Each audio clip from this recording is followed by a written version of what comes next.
preguntas y respuestas.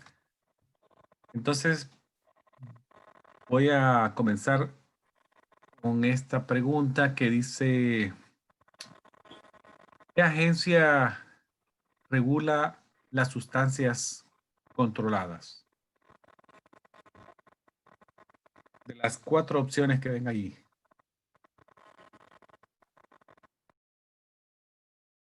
Está el IRS, la DEA, OSHA o FEMA.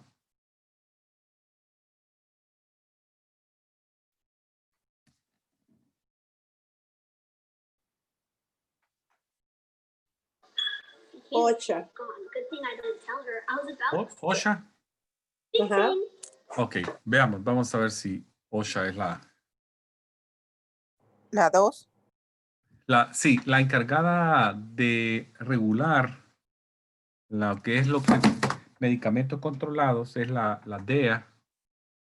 Y la DEA es lo que se conoce como Drug Enforcement Administration, como una oficina que controla las drogas. Y en este cuadro que les pongo acá, mano derecha, es lleno de información. Van a ver que la DEA tiene diferentes escalones donde clasifica los diferentes medicamentos o drogas. Y va desde el número 1 al 5. Y el número 1 es el más potencialmente adictivo y propenso al abuso de forma recreacional.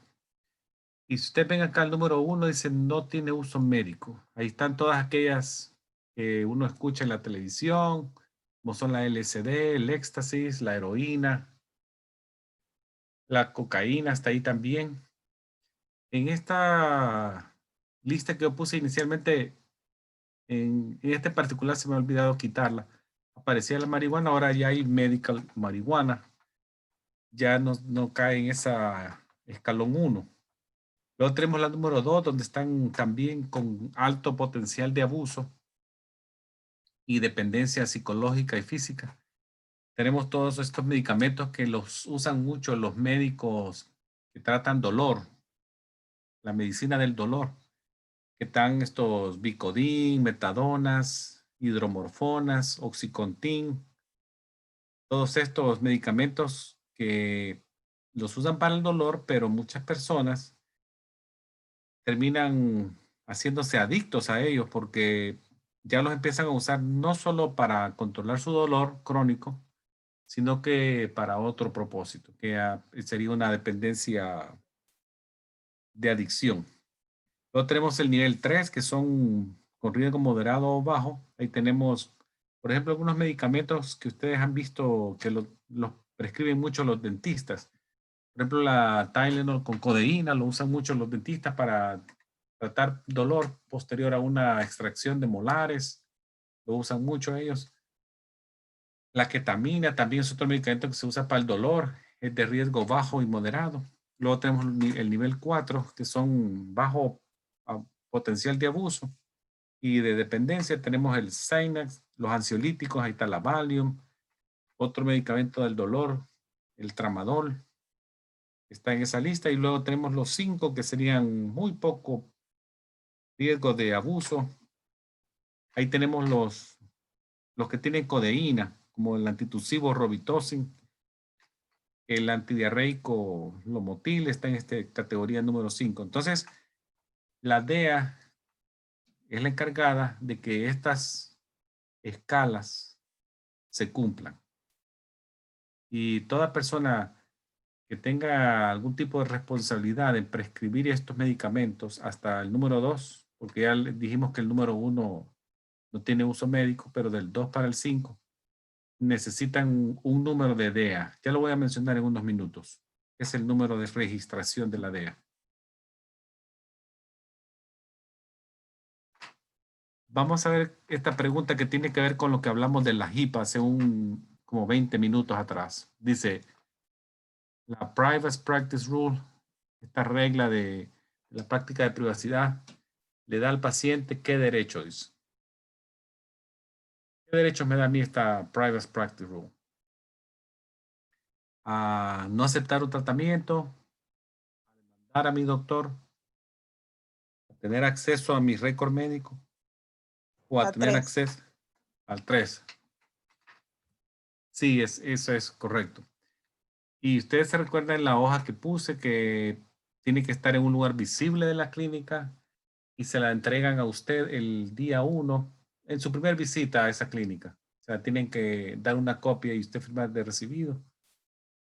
De ahí ya se da por entendido que ya hubo un consenso entre los dos, el médico y el paciente, y hay una relación, un contrato, digamos, de tratamiento, en el cual el paciente es conocedor de que ese médico tiene la capacidad, el conocimiento profesional de tratarlo y hay una relación de mutuo acuerdo.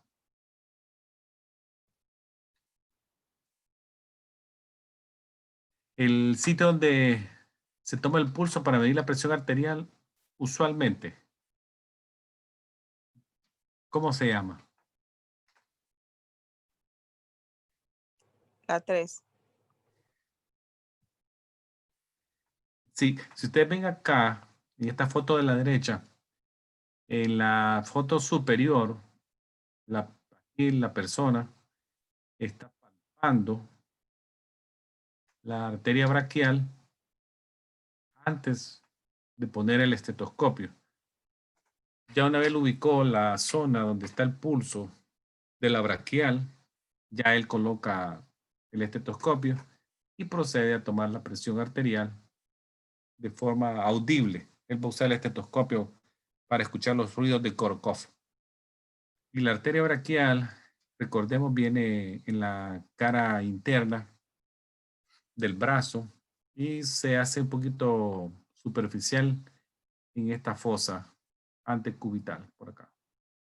Y habíamos dicho que por eso la vena en esta zona, que era la basílica, se trata de dejar como último escoge porque está muy cerca de este paquete vascular nervioso, que es la arteria braquial y el nervio mediano, y mejor se ubica, el flebotomista prefiere la vena de acá o la cefálica yendo acá.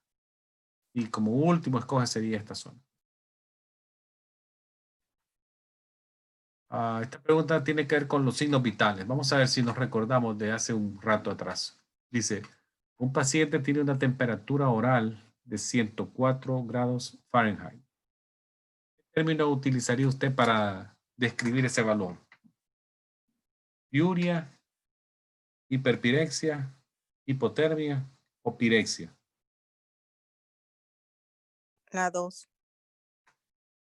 Hiperpirexia, que era una fiebre alta, ¿verdad? Que habíamos dicho que la fiebre alta o high fever era cualquier valor mayor o igual a 104 Fahrenheit o 40 grados Celsius. Si era por arriba del 37.6 por ahí, hasta un poco menos del 40, 39 puntos y algo, lo consideramos todavía en el valor de la pirexia. Entonces, esa es una definición que hay que conocerla. Hiperpirexia, fiebre alta. Y la pirexia podría ser una fiebre de bajo grado, le dicen también low grade fever, de bajo grado. Y les puse este recordatorio también, donde dice la temperatura rectal es un grado Fahrenheit mayor que la oral. Y la oral es un grado Fahrenheit mayor que la axilar.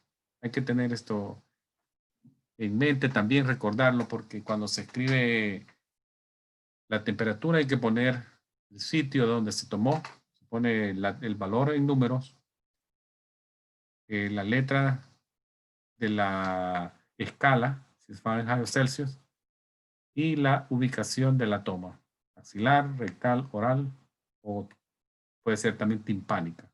Usted describe ahí la zona donde se tomó. Ahora, veamos esta pregunta que dice, a un paciente se le da una receta de medicamento que dice que se tome HS. ¿Qué significa esa abreviación HS? Entonces yo entendería que este medicamento se deberá tomar, usted me dirá, antes de las comidas, una vez al día, 2 veces, 3 o antes de ir a la cama. A 5. Antes de ir a la cama. Sí, aquí les puse algunos de las abreviaciones que usan mucho en las prescripciones y por ejemplo el BID que sería 2 veces al día, el 3 TID,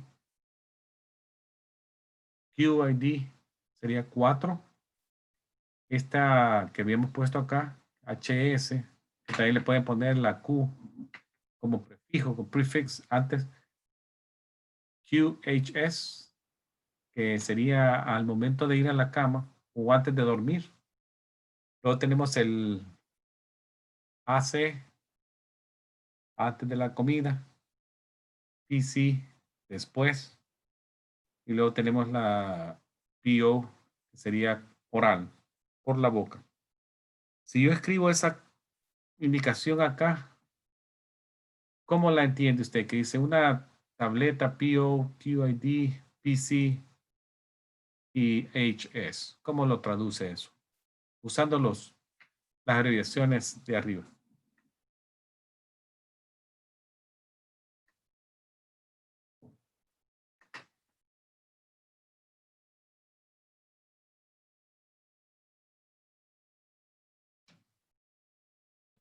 ¿Quién me quiere dar? Ajá, sí, perdón. Diga. Una tableta vía oral.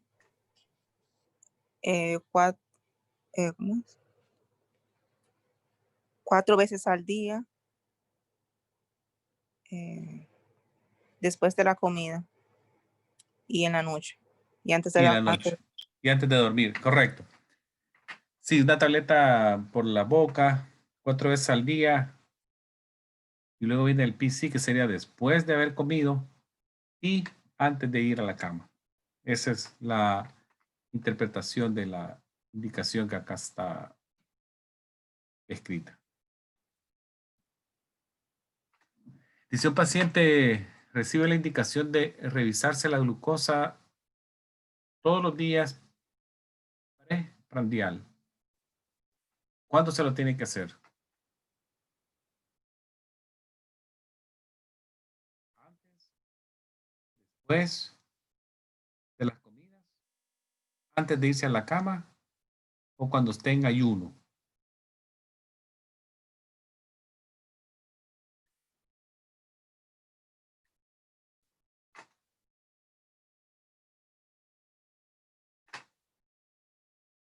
Antes de la comida. Antes de la comida, sí. Recordemos que este aparatito que yo les puse acá la foto, que puede ser este u otro, es usado muy frecuentemente por personas que usan insulina y tienen que medirse los niveles de glucosa antes de las comidas y de eso va a depender si se administran o no la insulina en ese momento. Y consta de un aparatito que hace una punción capilar y para obtener sangre y luego la sangre se coloca en este extremo de la tira reactiva y ya el aparatito le da una lectura en cuestión de segundos, es bien rápido. Ya la persona, sabiendo las indicaciones de su doctor, va a saber si la azúcar es a más arriba de X nivel, se cumple la glucosa o no. Perdón, se cumple la insulina o no. Entonces, pero este preprandial es eso, antes de las comidas. ¿Cuál es la mejor ubicación para revisar el pulso de un adulto que está inconsciente y aparentemente no está respirando? ¿Dónde sería el sitio más digamos que pasó en la clínica, ahí en la consulta con usted y un paciente, usted salió y regresó y le encuentra inconsciente en el piso y aparentemente no está respirando. ¿Dónde le tomaría usted como médica asisten el pulso?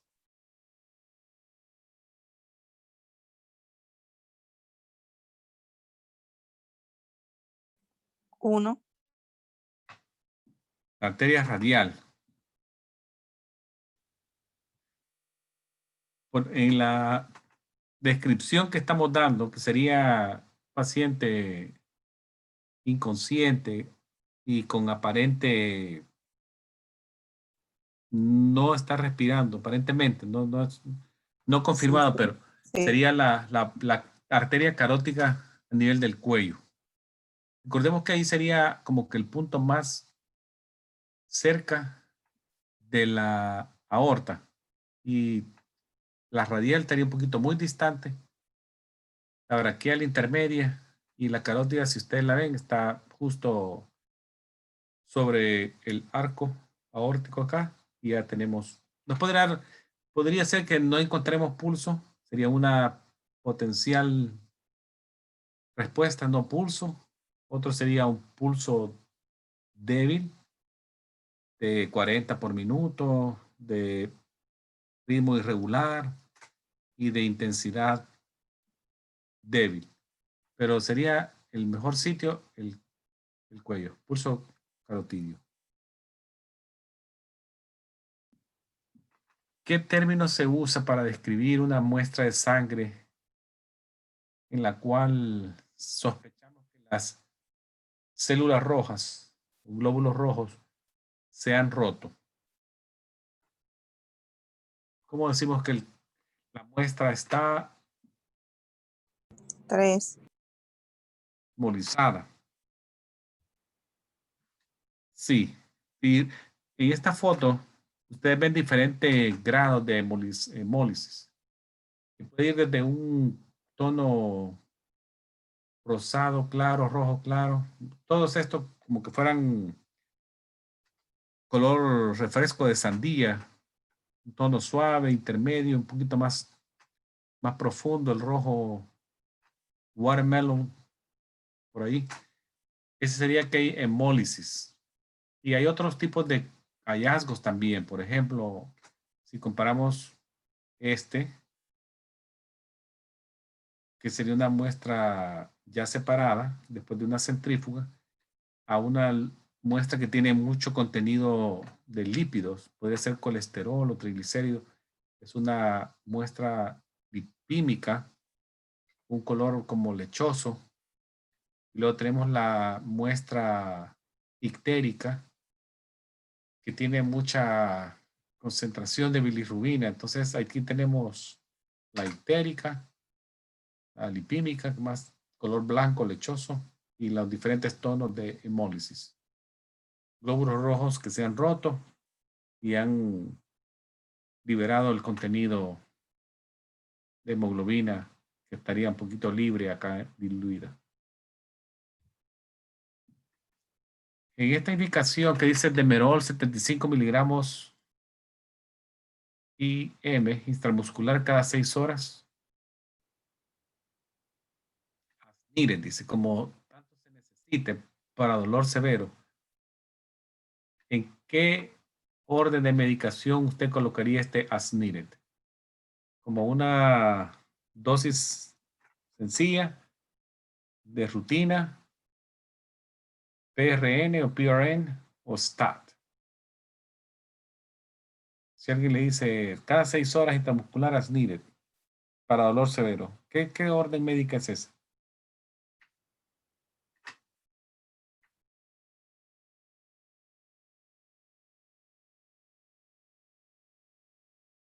La 3. La 3. Vamos a ver, la 3. Y si estuviera un examen, la sacó correcta. Entonces tenemos que la 3, este PRN significa esta pro-renara. Y básicamente es as needed, como si la necesita. Significa esto que si la cumplí a las 12 del mediodía La siguiente sería a las 6 de la tarde, pero que tiene este as needed por dolor severo. Si el paciente no tiene dolor severo, entonces muy bien se puede saltar esa hora. Luego a las 6 horas nuevamente yo verifico y si la necesita ya a las 12 de la noche, entonces se podría cumplir. Y si no la necesitan, pues moverlo a saltar la siguiente. Entonces eso se puede poner como un régimen medicamentoso PRN. Sería ProRenara. Acá les puse algunas otras abreviaciones que se conocen, como sería gotas, esta GTTS por recto, endovenoso, intramuscular, y esta es la subcutánea. Esta es otra, una forma de una prescripción. Si ustedes la ven acá, la prescripción debe de identificar a la persona que la está escribiendo y ahí se ve el nombre del doctor, la dirección de la clínica, luego el paciente tiene sus identificadores como son el nombre completo, la dirección, fecha del nacimiento, la fecha en la que se extiende la prescripción y luego viene la indicación del medicamento en su nombre y concentración. Sería aquí dice Ativan 0.5 miligramos, tableta. ¿Quién me quiere leer esta indicación que está acá? Porque dice una tableta PO, QHS y una tableta Q4H PRN for extreme anxiety. ¿Qué dice ahí?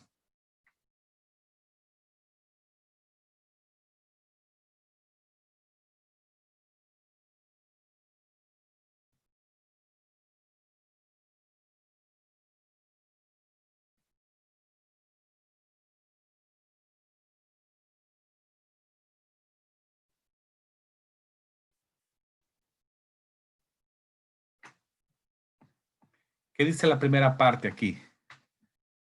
Una tableta dice por la boca, ¿verdad? ¿Y esto qué quiere decir esto?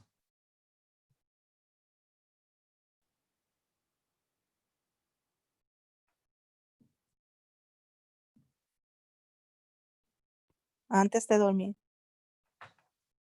Una antes de dormir y después dice una tableta cada A 4 horas. y O sea necesario. por ansiedad extrema, ¿verdad? Sí, así es. Sería una antes de dormir y una tableta cada 4 si se necesita, as needed, por ansiedad extrema. O sea, que es una, con solo ver este régimen, sé que es una persona que está bajo un tratamiento probablemente muy reciente y está tratando de tratarla bien agresiva, porque son cada 4 horas. Luego le dan otra antes de dormir sin ninguna restricción. Esta es, se la tienen que dar sí o sí, dice antes de dormir. Y le condicionan las otras cada 4 horas as needed. Y a él, luego la prescripción continúa con el número de tabletas que vienen en ese frasco, 60. ¿Cuántos refills tiene derecho el paciente? A 2 más después de este. Firma el médico, su nombre y firma y está su número de la DEA, que es el que dijimos que es la que regula medicamentos controlados. Entonces esta pregunta viene justo después de la anterior que vimos que decía, dice, toda prescripción de sustancias controladas requiere la firma del médico y, ¿qué más? ¿Qué número? 3. El número de DEA, sí. Y recordemos que el número de la DEA básicamente es un identificador que se le da a los proveedores de salud. Y recordemos que el proveedor de salud no solamente es el doctor, también puede estar el Physician Assistant, el PA, el Nurse Practitioner, los dentistas recetan controlados y hasta el veterinario en los animales receta muchas veces sustancias controladas y él también tiene el número de DEA que se lo ha extendido la DEA y eso le da la capacidad de prescribir en cualquier sitio de los Estados Unidos sustancias controladas. Veamos, ¿se recuerdan qué significa PHI de estas opciones de acá?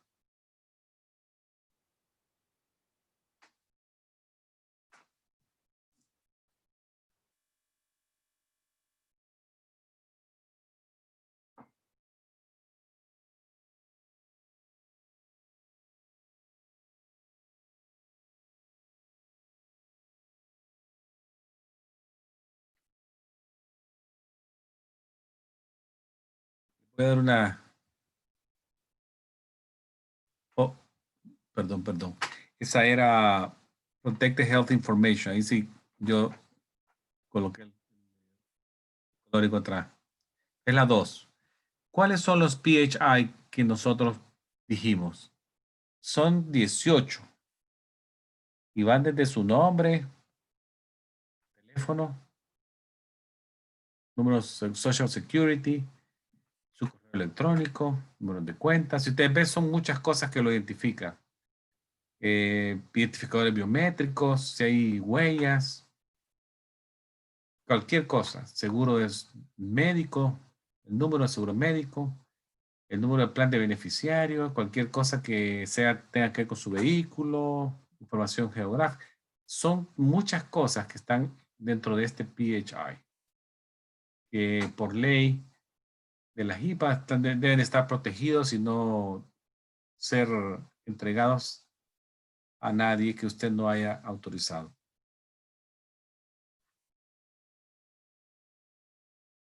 Esta pregunta dice, ¿cuál de las siguientes rutas de administración de medicamentos o drogas sería la más apropiada con un paciente que tiene náuseas y vómitos?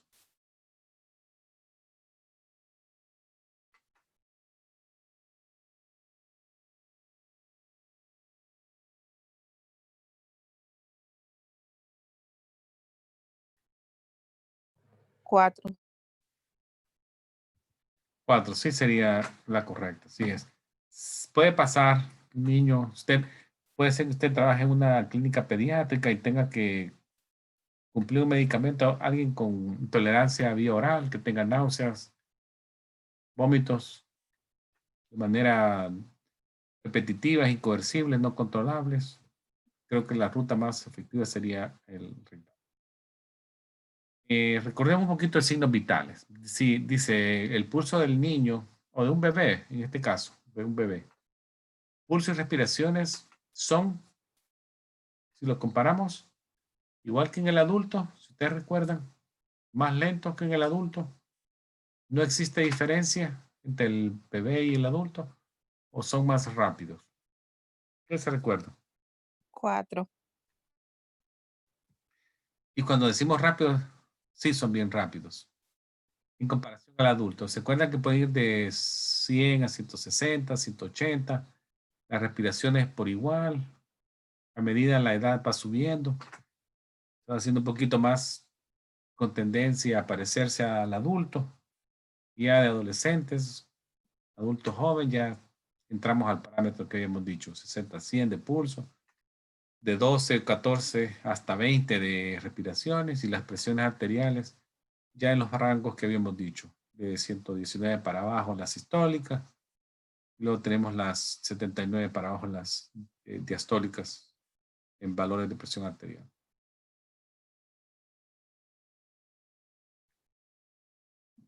Dice, cuando se hace una punción capilar y la lanceta, digamos que tocó el hueso porque la presioné mucho, me fui muy adentro, ¿cuál sería un riesgo potencial fatal? Dice, aunque es raro que ocurra, pero ¿cuál sería el nombre si ocurriese? Yo toqué La dos. la 2. Sí, recordemos esta foto que he puesto acá. Habíamos dicho que era las zonas laterales de los talones de los niños pequeños, en la que se ocupa. Y si ustedes ven, ellos están haciendo eso. Una punción capilar del lateral derecho del talón de este pequeño. Y luego en el adulto, podría ser el tercer, cuarto dedo. En las zonas laterales también, evitando las puntas, las zonas medias de la falange distal y acá evitando la zona media del talón para evitar potencialmente funcionar el hueso. Esta pregunta tiene que ver un poquito con lo que también es lo de la ley y la medicina. Dice, un proveedor se retira del cuidado de un paciente sin darle razonable tiempo de que lo va a separar de su cuidado. ¿Qué pasaría ahí? ¿Qué se considera eso? Que un proveedor sin aviso suficiente lo deje a usted sin cuidado médico. 4. ¿Cómo se? Sí, sería como un caso de abandono, cuando la relación, en este caso sería paciente, médico, es terminada sin hacer arreglos razonables. Y hay que recordar que para que eso no suceda, para protegerse contra cargos de abandono, porque el paciente puede ponerle una demanda por eso, hacerle un- una queja y llevarlo a una corte. ¿Qué se puede hacer? Lo ideal es que se debe notificar al paciente por escrito si el cuidado médico se va a retirar. Y hay que hacerle saber en esa notificación que el servicio médico o el cuidado médico va a ser descontinuado a partir de tal fecha, X fecha, que copias de su expediente médico podrían ser enviadas a otro proveedor de salud, el cual él tiene que requerirlo o solicitarlo para que el paciente busque ayuda médica inmediata. O sea, si usted cumple esos tres criterios, está evitando que lo vayan a demandar. Y conocer la ley es conocer cómo defenderse. O sea, si eso se hace así, el cargo, lo que dijimos de abandono, no puede pasar. De estas cosas que ven ahí, pues dice, ¿cuál de las siguientes no es cierto acerca de la ley de HIPAA? Vean cuál de esas no es cierto. ¿El paciente tiene más control sobre su récord médico? ¿Es cierto o no?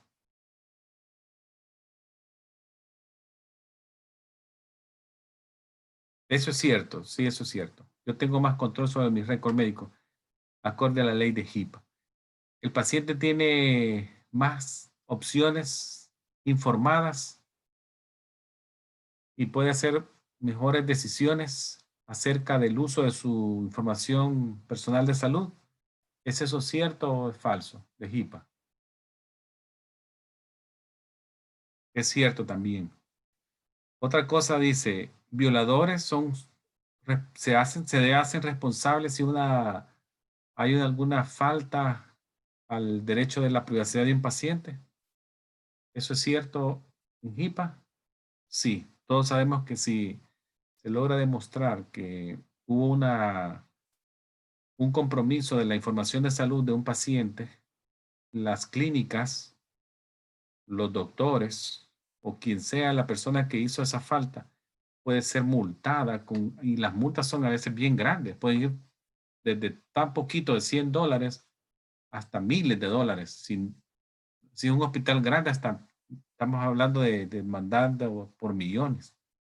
Entonces son cosas bien, bien delicadas. O sea, no hay que verlo tan a la ligera.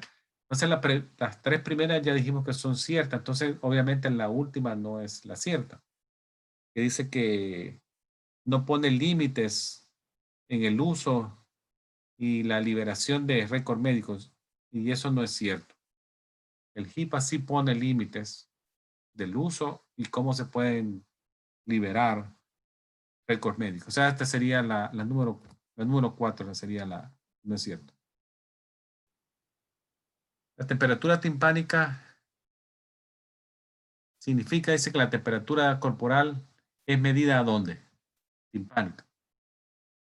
En el recto, en el tímpano, en el eardrum, en la frente o en la axila, bajo la axila. Ese está bien fácil, ¿verdad? Es en la zona timpánica. O sea, esta temperatura timpánica corporal significa que la zona del tambor acá es donde se toma. Como podemos ver la foto acá de este pequeño que su mamá le está midiendo su temperatura y lo está haciendo de esta manera, produciendo la punta del termómetro digital por adentro del conducto acústico externo, el meato externo, y ahí hace la lectura. Dice que hay el acrónimo o las abreviaciones que se usan para recordar qué acción tomar cuando se usa un extinguidor de fuego. Y puse esta pregunta porque podemos pensar que en algún momento usted puede estar como medical assistant o front desk. El front desk se fue a almorzar y le pidió ayuda, pero en ese instante puede surgir una emergencia de un incendio pequeño y usted tenga que usar el extinguidor. Y pasó de ser el front desk a ser la primera persona que llega al área donde hay un incendio, en la microondas o algo. ¿Cuál es el acrónimo que le dice a usted cómo usar el extintor de fuego? Raise, Help, Pass o ASAP.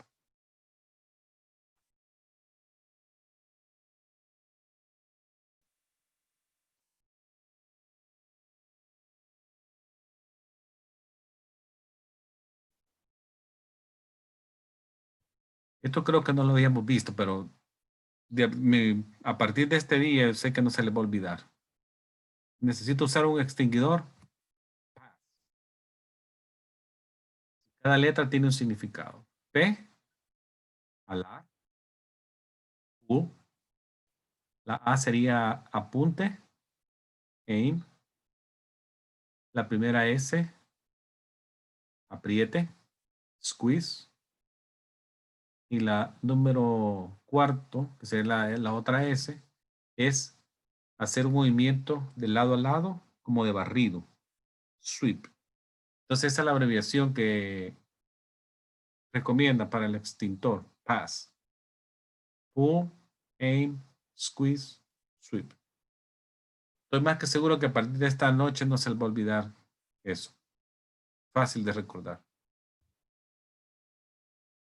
Un soplo, y el doctor Restituyo lo dijo, probablemente en inglés no suene muy, dice murmur, murmullo, pero murmur dice es un sonido anormal. ¿Qué nos indica si lo escuchamos? El murmur. ¿Qué se le viene a la mente cuando alguien dice, tiene un soplo en el corazón? Esa persona puede tener un stroke, que está hipertenso, 3. que tiene una falla valvular. Sí. Recuerden que las válvulas, eso lo dijimos, están las AB, que son la tricuspidia que está en el lado derecho, la mitral del lado izquierdo. Luego tenemos las semilunares, que son las pulmonares del lado derecho, y la aórtica del lado izquierdo. Cualquiera de estas válvulas puede hacerse angosta, sería estenosis, o puede hacerse que se esté cerrando ineficientemente, sería una insuficiencia. Entonces, una insuficiencia valvular o una estenosis valvular, en ambos casos vamos a tener murmur, soplos, y eso nos indica enfermedad de la válvula. Dice esta pregunta, bien interesante, escúchala. Dice, Mr. Johnson es un hombre de 28 años que llega a la unidad de emergencia con una potencial clasificación de fiebre de origen desconocida o se abrevia FUO, FUO. ¿Cuál sería el primer examen que el flebotomista debe de sacar? Le han indicado estos 4. CBC, cultivo, análisis de orina y pruebas hepáticas. ¿Cuál es el que tiene que hacer el primero? 2. 2. Sí. Recuérdense que si en la lista aparece el cultivo, es el número 1 a sacar. Si no aparece, entonces ya usted se va light blue, al celeste. Y en ese orden sigue. Red, rojo o tigrado, o camuflajeado, le dicen algunos. Luego viene el verde, puede ser verde claro o verde oscuro. El morado, lavanda. Y por último sería el gris. Pero en este caso, que le ponen un cultivo sanguíneo, es el número 1 en la lista. Así que, correcto. No voy a entrar mucho, solo para mencionarles un poquito qué es el fiebre de origen por determinar. La fiebre de origen por determinar hay 4, pero solo para conocerlas. Están las clásicas, las asociadas a proveedores de salud. Hay unas que se asocian con deficiencias inmunológicas, pacientes que tienen, por ejemplo, neutropenia y otras inmunodeficiencias, pero que no son HIV, son otros tipos de deficiencias. Y luego, por último, tenemos otras que se catalogan como HIV, relacionadas a HIV, FUO. Y las clásicas, que es la más común probablemente, que son las fiebres que dijimos que eran más de 3 semanas, en los cuales no se identifica la causa. Esa sería la fiebre de origen por desconocido. Esta pregunta es un poquito también que se puede decir que el front desk debe tener mucho y el medical assistant también. Dice la habilidad para identificarse con alguien, sus sentimientos, los sentimientos de una persona. ¿Cómo se llama eso? Que yo me pueda identificar con alguien en base a los sentimientos. Se llama tener simpatía, tener respeto, tener empatía o ser honesto. 3. Sí, eso, empatía es eso. Básicamente me identifico con los sentimientos de alguien. Ah, no necesariamente si alguien está con dolor, yo voy a llorar con él por el dolor, pero sí me identifico en cuanto a la sensación que esa persona podría estar pasando por la causa del dolor. O sea, y ya lo habíamos dicho, un medical assistant debe tener mucha empatía con los pacientes. Ahora que estamos en la época de COVID-19, dice el propósito principal de un PPI, que sería la Personal Protection Equipment, equipo de protección personal, ¿cuál es? ¿Cuál es el propósito de usar el PPI?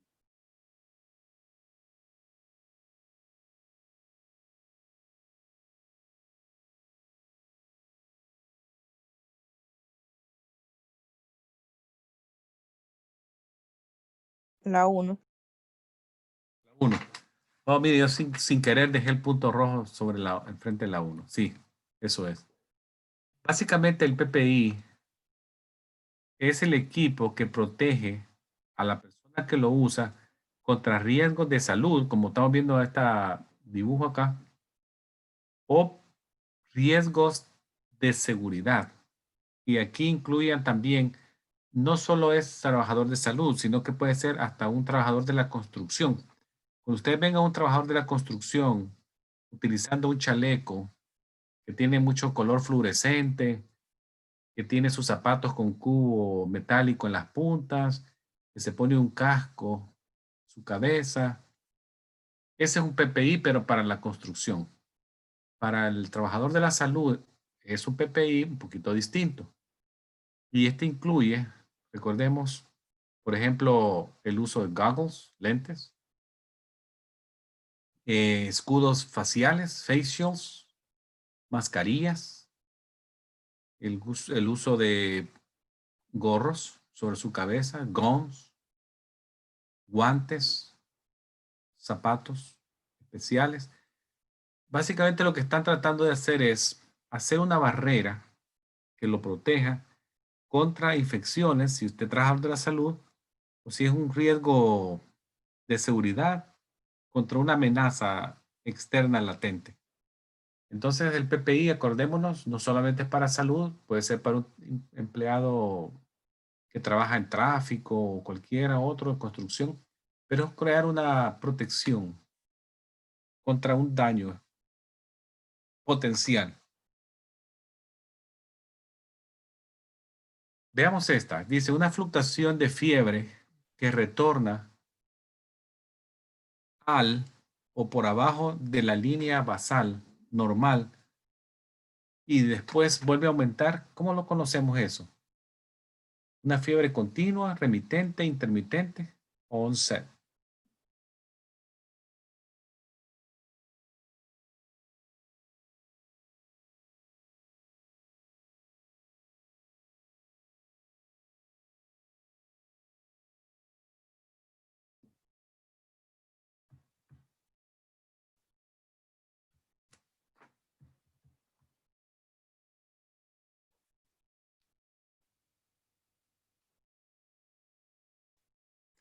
Ya estamos terminando. Yo sé que me he pasado un poquito, doctor. Ya casi. Casi. Ok, no hay problema. Bueno, voy a pasarme a explicarles. Es una intermitente. Si ustedes ven los gráficos, ninguna fiebre regresa al valor Se confunden base. los términos en español, ¿verdad? Del inglés Sí. al español se confunden. Oh, sí. Pero sería, lo importante aquí reconocer es que solamente una regresa al nivel basal, que es la intermitente. Las demás, si ustedes ven, se quedan arriba. Nunca regresan. Entonces la intermitente sería, si la recordamos con esa, creo que podemos hacer una diferenciación de las dos que no. La intermitente es la única que sube y que hace spikes, punta, baja a lo normal y vuelve a subir. Las demás no, es intermitente. Y esta es mi última pregunta de la noche. Dice, dos empleados discuten el diagnóstico de un paciente en el área de comida, en el comedor, con otras personas presentes alrededor de ellos. No están contándoles a ellos lo que pasó, pero ellos dos están conversando del diagnóstico de un paciente. Casualmente hay personas presentes alrededor. ¿Esto es una violación de qué tipo?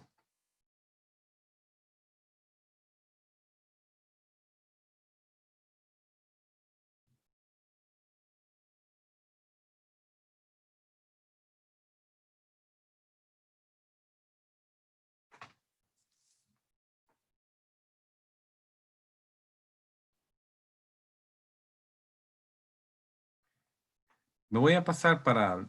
Es de confidencialidad. Y aquí hay una cosa que tienen que recordar, que con esto voy a finalizar, que cualquier proveedor de salud, en este caso medical assistant, PA, nurse practitioner o doctores, por ley de la HIPAA, les requiere que deben de proteger y mantener confidencial cualquier información personal de salud de los pacientes. Así que no se debe de compartir nada, por ejemplo, que estar hablando en el pasillo, en el ascensor, en el elevador, en áreas comunes como puede ser un área de comida, un área de espera, porque sería una violación de HIPAA a la confidencialidad. Bueno, doctor, yo creo que por acá termino.